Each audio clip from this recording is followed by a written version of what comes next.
Bonjour à toi et bienvenue dans la bulle Oroanui. Bienvenue dans ta bulle. Je suis heureuse de te retrouver comme chaque semaine dans la bulle d'Oroanui pour partager avec toi un sujet qui revient souvent, surtout lorsque l'on parle d'énergétique, de soins, de dons ou de guérison. Alors la question est: ai-je le pouvoir de guérir les autres ?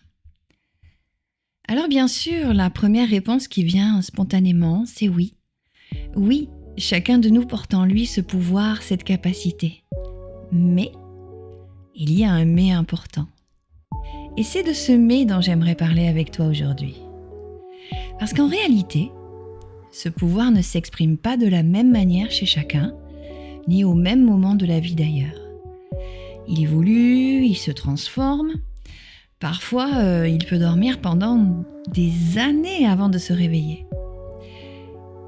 Et cela dépend aussi de plusieurs choses. Alors, le premier point, c'est la transmission familiale. Dans certaines lignées, il existe un héritage, une sorte de passage de flambeau invisible. On entend souvent parler des familles de guérisseurs, où de génération en génération, on se transmet ce que l'on appelle un don. Comme si la mémoire de cette capacité était bien plus vivante et bien plus accessible. Mais attention, même lorsqu'il y a une transmission, cela ne veut pas dire que ce don va se révéler automatiquement dans son incarnation. C'est là qu'intervient le deuxième point.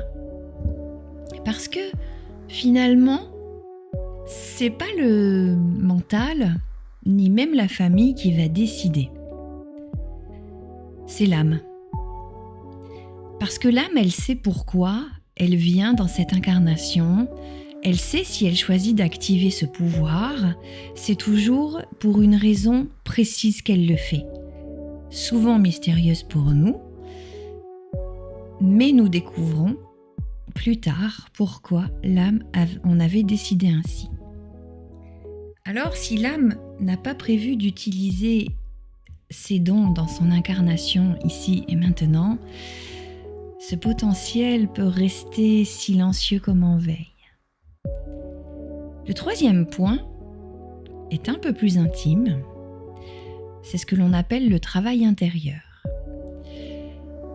Parce que le pouvoir de guérison peut se réveiller à la suite d'un chemin personnel, d'un travail sur soi, de la libération de croyances limitantes, de blessures, de ce sentiment d'illégitimité que l'on a souvent, qui habite de très très nombreuses personnes, y compris thérapeutes. Il peut aussi surgir après un véritable choc émotionnel, tel un électrochoc, qui fait complètement basculer la conscience et qui nous permet d'ouvrir une porte qui était restée jusqu'à là fermée. Tu vois, ce processus n'a absolument rien de linéaire. Il n'est pas non plus immédiat. Il demande patience, présence et observation de soi et du monde qui nous entoure. J'aimerais partager avec toi une phrase qui m'a profondément impactée, issue du livre Conversation avec Dieu, où il est écrit, entre guillemets, Jésus ne guérissait pas les malades parce qu'il jugeait leurs conditions imparfaites. Il les guérissait parce qu'il voyait de la demande de guérison dans ces âmes faisant partie de leur processus. Car lui pouvait voir la perfection du processus. Il reconnaissait et comprenait l'intention de ces âmes.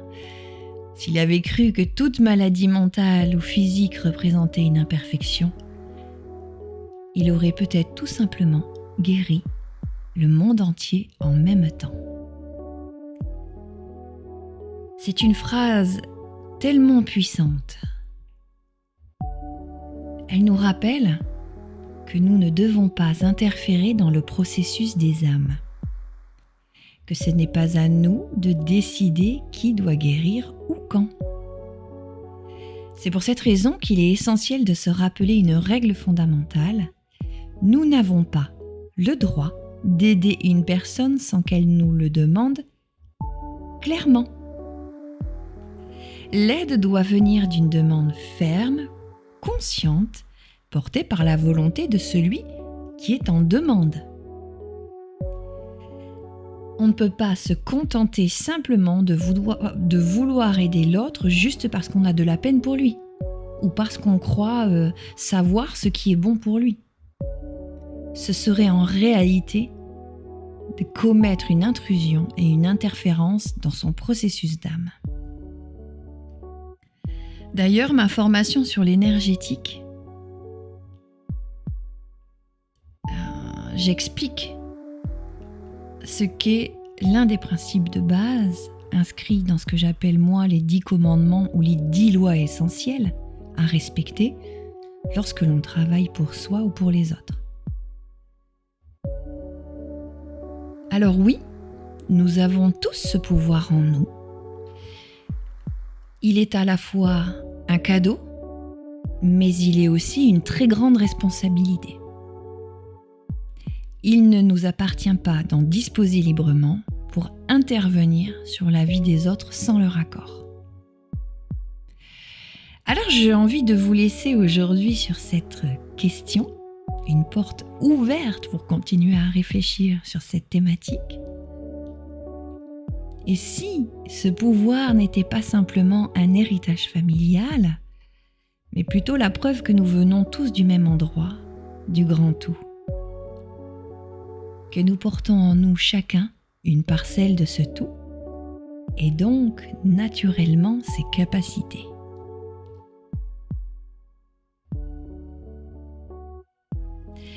Alors, peut-être aussi que l'on peut comprendre que certaines familles de guérisseurs se transmettent des dons.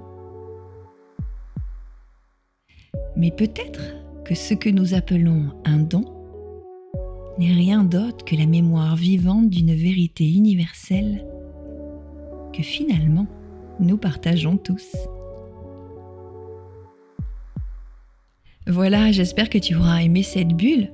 Si c'est le cas, like la vidéo. Abonne-toi si tu ne l'as pas déjà fait.